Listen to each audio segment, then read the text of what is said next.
नमस्ते दोस्तों, आप लोगों का स्वागत है मेरे चैनल स्कैरी स्टोरीज पर। मैं आप लोगों के लिए डरावनी कहानियाँ लेकर आई हूँ। अगर आप लोगों को मेरी कहानी अच्छी लगे तो मेरे चैनल को सब्सक्राइब करें और बेल बटन को ऑल पर कर दें। दोस्तों, आज की कहानी मेरी शामली शहर के एक मोहल्ले की है। इस मोहल्ले में कई प्रांत के लोग जैसे सरदार, बिहारी, पहाड़ी आदि कई लोग रहा करते थे। शामली में एक कारखाना था।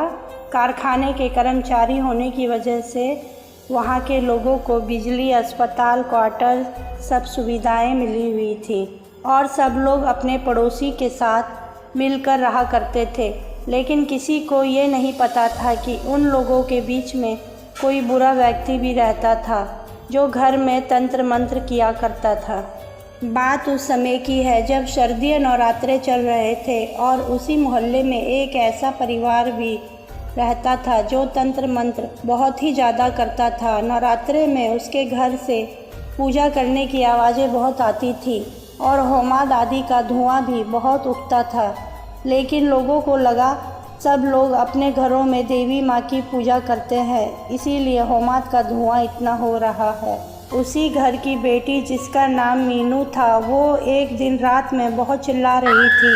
रात का समय था, लोगों को उसकी आवाज़ आई तो लोग बाहर निकल कर देखने लगे और लोगों को कुछ समझ नहीं आया।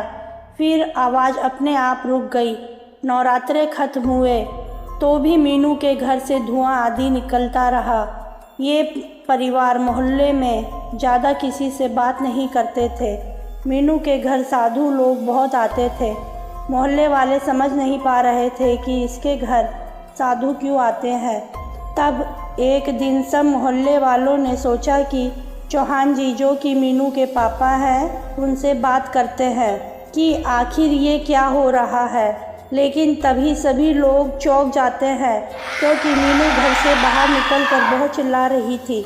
उसकी दोनों आंखें एकदम लाल लाल और बाल बिखरे हुए थे और उसके आँखों के नीचे कालापन था और वो लोगों को देखकर बहुत ज़ोर ज़ोर से हंस रही थी और बोल रही थी कि किसी को नहीं छोड़ूंगी, सबको मार डालूंगी।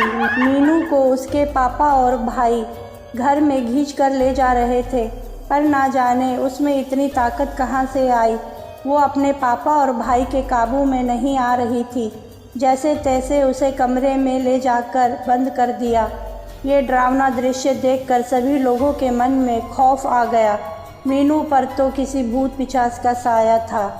मीनू के घर के बगल में गुप्ता जी रहते थे। मीनू अपने घर में बहुत उल्टा सीधा बोलती थी और गुर्राती भी थी।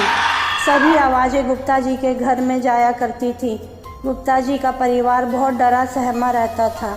तभी एक रात को गुप्ता जी की वाइफ बाथरूम को गई तो वो बहुत ज़ोर से चिल्लाई, बचाओ, कोई बचाओ। गुप्ता जी नींद से जाग कर गिरते पड़ते भागे और बोले, क्या हुआ मधु? गुप्ता जी की वाइफ का नाम मधु था।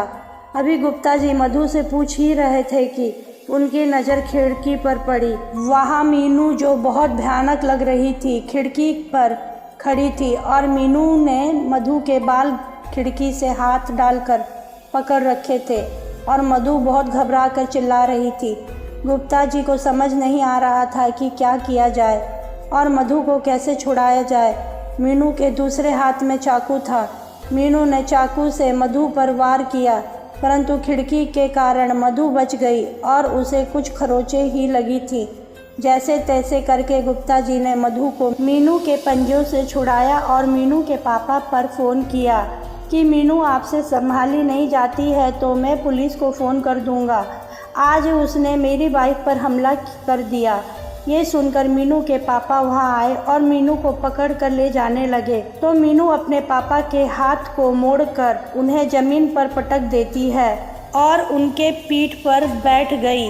उतने में मीनू का भाई आया। उसने मीनू पर बहुत काबू करना चाहा, लेकिन मीनू में एक अजीब सी ताकत आ गई थी।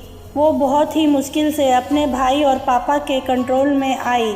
इस कहानी में चौहान पर उल्टा असर हुआ। चौहान घर में तंत्र मंत्र करता था, लोगों का बुरा करता था।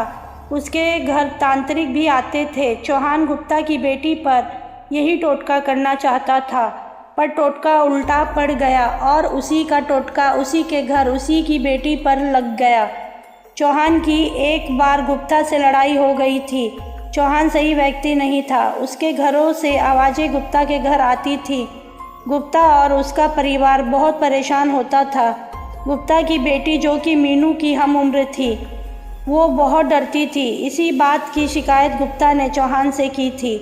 तो चौहान गुप्ता से लड़ गया था, क्योंकि चौहान सभी लोगों से छिपकर तंत्र मंत्र कर रहा था। तभी उसने सोचा कि मैं अपने तंत्र मंत्र को गुप्ता पर आजमाता हूँ। लेकिन जैसी करनी वैसी भरनी, उसका तंत्र उल्टा उसी की बेटी पर पड़ गया। गुप्ता दुर्गा माँ का भक्त था। उसे दुर्गा माँ ने सभी परेशानियों से बचा लिया और इस हादसे के बाद गुप्ता अपना परिवार दूसरी जगह लेकर चला गया। इसलिए लोगों को दूसरे के लिए गड्ढा नहीं खोदना चाहिए। क्या पता उस गड्ढे में कल वही गिर जाए।